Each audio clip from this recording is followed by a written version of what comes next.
नमस्कार बंधुगण यही चैनल तरफ आपको पुणी थर स्वागत फ्रेंड्स। आज आम जो न्यू जॉब अपडेट रोचे OSSC staff selection Odisha staff selection commission तरफ आपंकर किसी जॉब्र वैकेंसी रही जहाँकि मुझे वीडियो माध्यम स्टेप बाय स्टेप जन तो बिना स्किप कर वीडियो फर्स्ट लास्ट देखो जदि चैनल को सर्वप्रथम आसते सब्सक्राइब कर पाखदिया बेल आइकन क्लिक करूँ जहाँद्वारा ये न्यू न्यू जॉब अपडेट सर्वप्रथम ये चैनल माध्यम पाइपर। तो फ्रेंड्स बिना डेरी कर चलते देखिए आज न्यू वीडियोटे।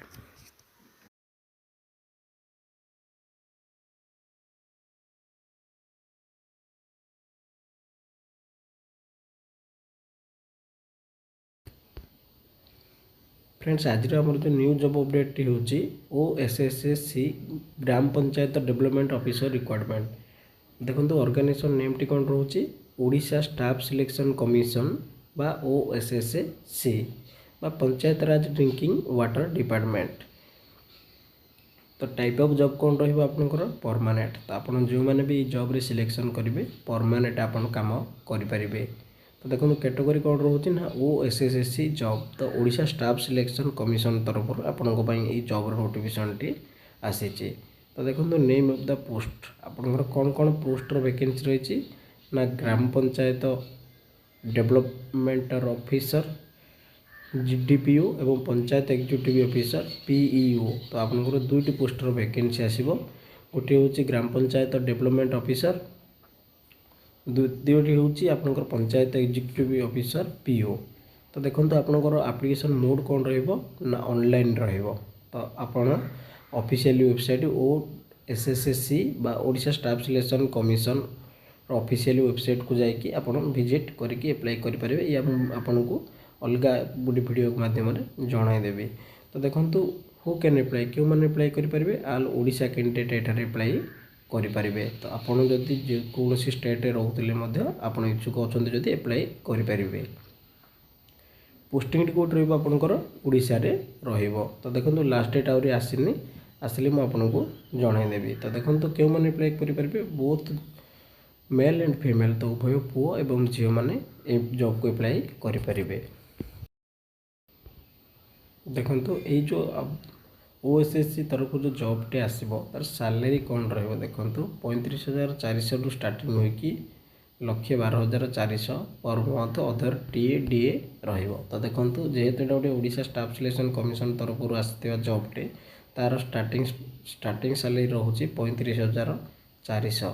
तो यहाँ बढ़ी बढ़ी आप कौन हम ना 1,12,400 पर्यटन मिल ता सहित आपंकर जो अदर फैसिलिटी रही DA लागू रहा। तो देखो सिलेक्शन प्रोसेस तो candidate selected by the process of देखो आप सिलेक्शन केमती करेंगे केमती जॉब को पाइपर। देखो प्रथम अच्छी प्रिलिमिनारी एग्जामिनेशन द्वितीयटी अच्छी मेन एग्जामिनेशन तृतीयटी अच्छी कंप्यूटर स्किल टेस्ट चतुर्थटी अच्छी डॉक्यूमेंट वेरिफिकेशन। तो प्रथम आपको प्रिलिमिनारी एग्जाम देवा पड़ो जदि से क्वालिफाई कर मेन एग्जाम गोटे देवा पड़ो जदि मेन एग्जाम क्वालिफाई कर आपन को कंप्यूटर स्किल टेस्ट हम जोटा कि टाइपिंग टेस्ट जहाँ भी आप कंप्यूटर टेस्ट स्किल टेस्ट थी हम तापर आपंकर डॉक्यूमेंट वेरिफिकेशन थी जदि आप डॉक्यूमेंट ठीक ठाक अच्छी आप जॉब को करेंगे। देखो एजुकेशनल क्वालिफिकेशन बा शिक्षागत योग्यता कौन थी आप अप्लाई करेंगे। Candidate most of complete bachelor degree आपंकर बैचलर डिग्री बा BA कंप्यूटर कंप्लीट होता दरकार या सहित आपको कंप्यूटर नॉलेज दरकार। तो most of study Odia subject 10th standard तो आपंकर केवल यहाँ ग्रेजुएशन पोस्ट रही आप ग्रेजुएशन कंप्लीट करथिबा दरकार या सहित आपंकर किसी भी कंप्यूटर नॉलेज थिबा दरकार एवं आप मोस्ट 10th क्लास रे ओडिया सब्जेक्ट रही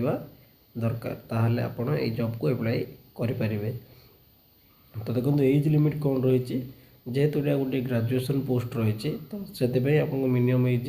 21 वर्ष हो पड़ो और मैक्सिमम आपको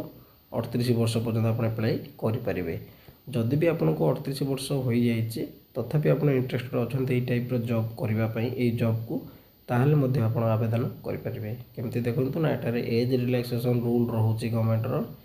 जहाँकि गोटे OBC स्टूडेंट 38+3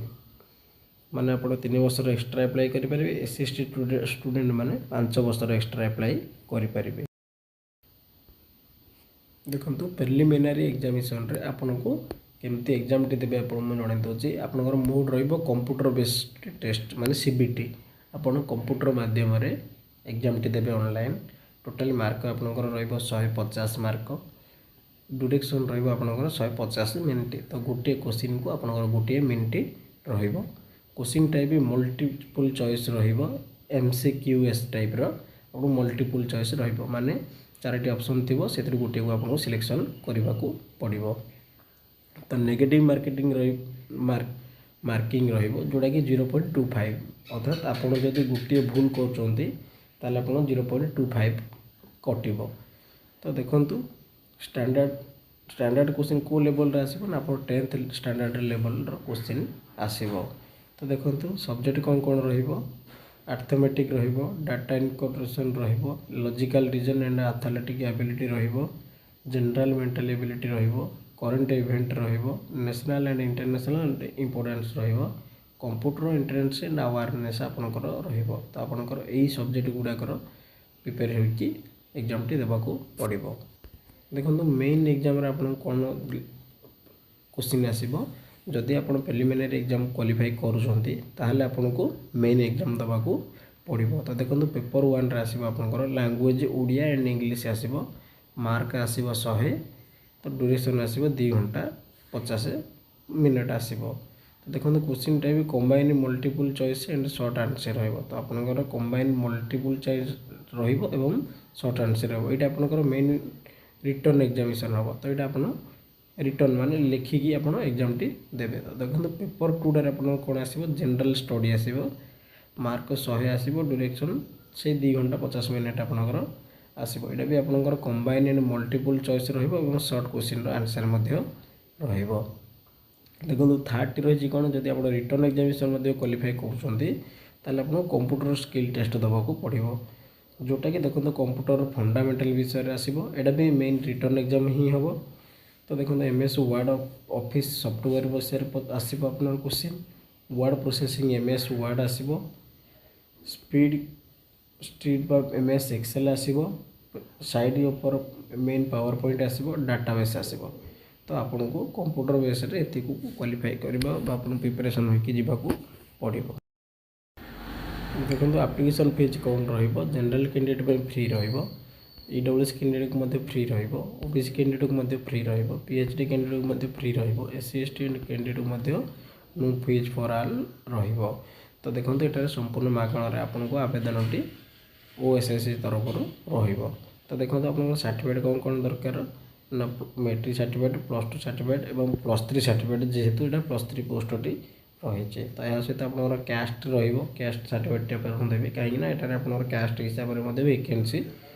रोचे तो आप आधार कार्ड और रेसिडेंट सर्टिफिकेट दरकार तो देखो अप्लाई स्टार्ट आउट एवेलेबल होनी जल्दी होगले मुझे जनईदेवी और लास्ट डेट से दिन ही मेंशन हो तो फ्रेंड्स ये थी आज आपंकर न्यू जॉब अपडेट जहाँकि ओएसएससी तरफ आपंकर बड़ नियुक्तिर सुजोग आसूची तो फ्रेंड्स वीडियो को